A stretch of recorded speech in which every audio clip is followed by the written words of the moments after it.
You already know what this feels like. You've pulled an all-nighter before. Maybe for work, maybe for a flight, maybe just because you made the catastrophic decision to start a new series at 11 p.m. on a Tuesday.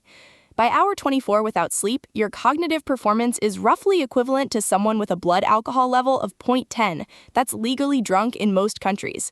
You're not slurring your words yet, but your reaction time is shot, your decision-making is compromised, and you are significantly worse at recognizing that you are significantly worse. That last part is important. Impairment hides itself. You feel tired, obviously, but manageable. You've been here before. You think you're fine. You are not fine. Day 2.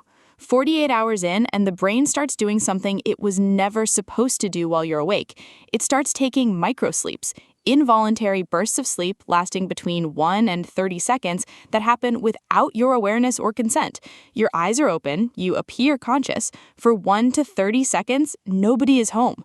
This is why sleep-deprived driving kills people, not because the driver fell fully asleep, because they microslept at 100 kilometers per hour for 3 seconds and drifted into oncoming traffic while technically having their eyes open. Your hands are also shaking by now. Concentration on anything complex is nearly impossible. Simple tasks feel like they require enormous effort. You are eating more than usual because your body is desperately searching for energy from somewhere since it can't get it from sleep.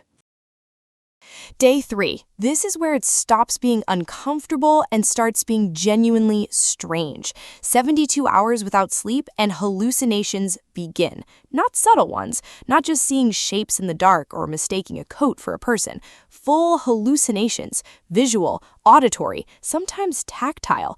People who have documented 72-hour sleep deprivation describe seeing insects that aren't there, hearing conversations happening in empty rooms, and feeling sensations on their skin with no physical cause. Your emotional regulation is essentially gone by this point. You are swinging between irritability, paranoia, and inexplicable periods of calm with no reliable pattern. The people around you are noticing something is wrong, even if you aren't. Here's the thing about sleep deprivation at this stage. It starts to look a lot like acute psychosis. The hallucinations, the paranoia, the disconnection from reality. Researchers studying extreme sleep deprivation have noted that it becomes difficult to distinguish the symptoms from a genuine psychotic episode. Your brain, deprived of the maintenance cycle it runs every night, is beginning to malfunction in ways that go beyond tiredness.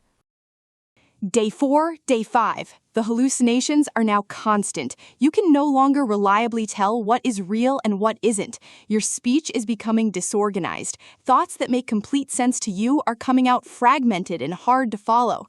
Your immune system has been quietly collapsing this entire time. Sleep is when your body produces cytokines, proteins that target infection and inflammation. Without sleep, cytokine production drops. Your body's ability to fight infection is significantly compromised. A minor illness you would normally shake off in 2 days is now a serious problem. Your pain tolerance has dropped. Things that wouldn't normally hurt. Your body temperature regulation is becoming unreliable. You feel cold when you shouldn't, flushed when you shouldn't. And your memory is doing something particularly unsettling. It's not just that you can't form new memories well. You've been bad at that since day 1. It's that existing memories are becoming unreliable. You are beginning to remember things that didn't happen. Day 6 and Day 7. By Day 6, the people who have documented voluntary sleep deprivation, mostly for records or research, describe an experience that no longer feels like being tired. It feels like existing in a different reality, one that runs parallel to the actual one but keeps intersecting with it in wrong ways. Robert McDonald holds the scientifically disputed record for voluntary sleep deprivation at 453 hours, just under 19 days. Randy Gardner holds the more carefully documented record at 264 hours, 11 days, set in 1964 under observation by Stanford sleep researcher William Dement. Gardner reported hallucinations, paranoia, and memory disruption, but recovered fully after sleeping for 14 hours and 40 minutes. Here's where it gets complicated. If you could keep going, and you can't, not voluntarily, because at some point your brain will simply take sleep regardless of your intentions, the outcome changes. Fatal familial insomnia. There is a real condition called fatal familial insomnia. It is caused by a misfolded prion protein in the brain, the same category of malfunction responsible for Creutzfeldt-Jakob disease. It is genetic, extremely rare, and there is no treatment and no cure. It begins with insomnia, progresses to complete inability to sleep, then hallucinations, then dementia, then death. The entire progression takes between 7 and 36 months from the onset of symptoms. There are fewer than 40 families in the world known to carry the gene. Roughly 100 cases have ever been documented. The condition is so rare that most neurologists will never encounter it. But it answers the question of what happens if you genuinely, biologically cannot sleep. Your brain deteriorates, systematically, irreversibly. The regions responsible for sleep regulation are destroyed first, then the damage spreads. Sleep is not rest. It's not a passive state your body defaults to when there's nothing else to do. It's an active, essential biological process during which your brain literally cleans itself. The glymphatic system flushes metabolic waste products from brain tissue during sleep, including amyloid beta, the protein associated with Alzheimer's disease. Your brain consolidates memories, repairs cellular damage, regulates hormones, and runs maintenance on every major system in your body. Every night you sleep, your brain is doing the equivalent of a full system update. Skip too many updates and things start breaking.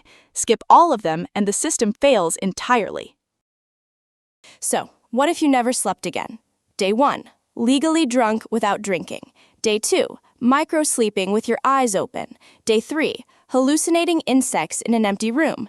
Day 4 to 5. Immune system failing, memory fabricating, reality unreliable. Day 6 onward, a state that the people who've been there describe as existing in the wrong version of the world.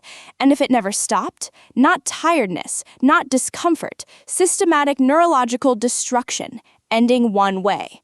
The good news is your body won't let it get that far. At some point, with or without your cooperation, you will sleep. The bad news is some people don't get that choice.